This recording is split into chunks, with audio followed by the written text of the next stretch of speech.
di ba? Oh. Ganyan ang alaga ko dito sa Taiwan, mga chekwa.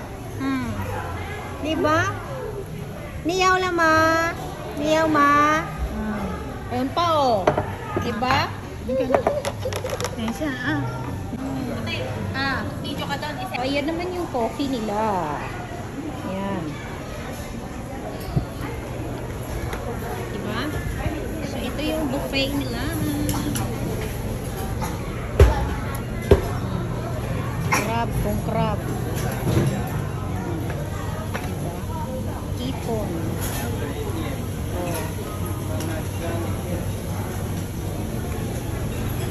Mahihilo ka sa pagkain dito. Ganyan.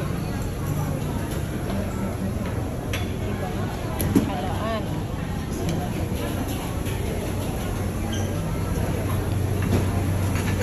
Sasawa ka. Tingnan mo si Ate B, oh. Ang dami, oh. Oh. Tapos ito naman yung mga dessert nila. Diba? Kuha ka kahit ilan ang gusto mo. O, ayan naman yung isa pa, oh. Oh, may talaga pa. Diba? Hindi pa ako nakakarating sa aking paruna. Kung gusto mo ng shabu-shabu, meron din. So, ito naman yung fruits area nila. Oh. Saan ba ako? Nakuha, oh. Ito pa, oh. Parang may kunan na kumuha din ano. Ha?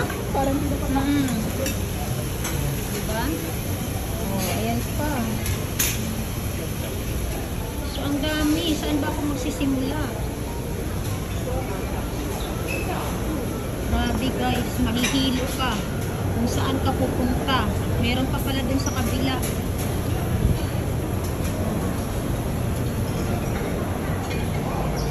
Meron pa sa kabila. Ayan pa, oh. Ay, ang ganda. Ayun, dito ako. Kukuha. Kukuha na ako ng pinggan. Oh, wow. Meron siyang ano, kung gusto mo magpaluto. Oh. Diba? May mga fresh din sila. Kung gusto mo. Oh. Grabe, ah. So, ito ang mamimili kung ano yung gusto mo. May sushi din sila bar. Yan. So, ito, crab naman ako. Ito yung sushi bar. Ang laki ng area. Dito ako.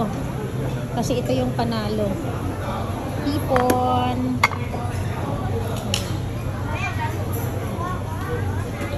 Crab. Diba? So, ayan. Ang dami. Oh, bye guys. Dami naming kakainin ngayon. Bunda tayo dyan. Ito yung literal na talagang crab mukbang. Oh, yun oh. Literal na video ay na ano mga mukbang. Talagang tikman natin to kung ano to. Ito daw yung natanggal na yung ano ulikba. Diba? Tapos ito yung hairy crab, oh. Ito yung pinakamahal. Hairy crab. Ito kasi bababa na siya. Oh, diba? So bababa na siya, tapos may suso.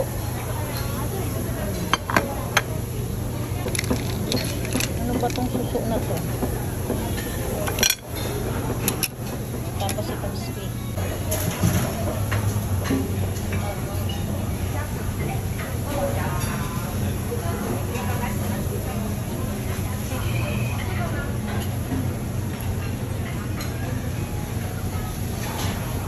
Diba? Tingnan mo yung isda, oh. Shell, no? Wala yan siya dyan, eh. Tingnan mo yung kinain ko. Ate B, kumuha kayo dyan at Mang seafood talaga. O, diba? Hindi na magkaundagaga kung paano kain.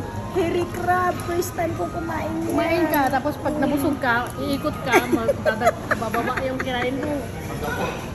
Kaya pala napakatagal nito. Grabe, napakasarap. Lobster. Napakasarap. Yun pala yung pinipilaan nila. Oo, yun yung pinipilahan. Oh?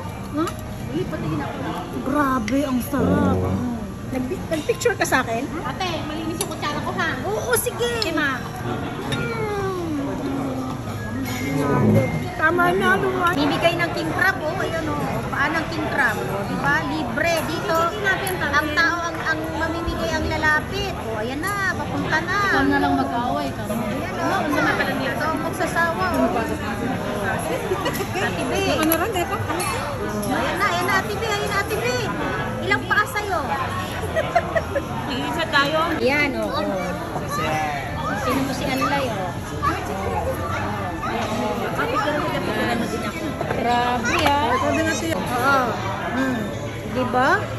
Oh. Ibigay mo. Panalo. Dito silang lalapit sa'yo. Uy, hawakan mo. Sinawa ko kamahugila ng king crab sa frozen dagat. Grabe. Luway na ko eh.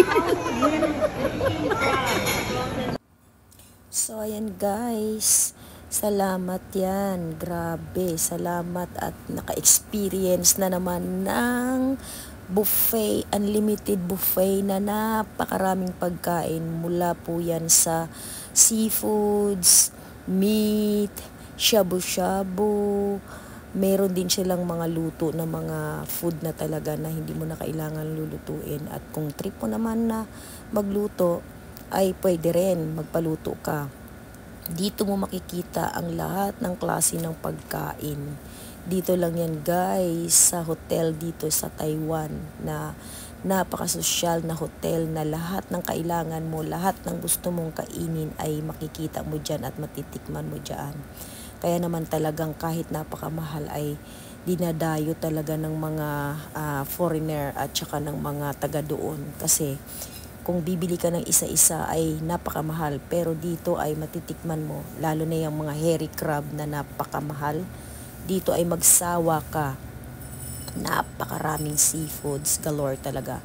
Literal na mukbang. Salamat sa aking mga French chef na nag-treat sa akin. Thank you so much. Napakasarap ng bonding, sarap ng kainan, talagang super. I missed you all guys. Salamat ng marami. Yan ay another experience. Pati yung mga ng king crab, galamay. Yun. Thank you so much. I love you all. I missed you all.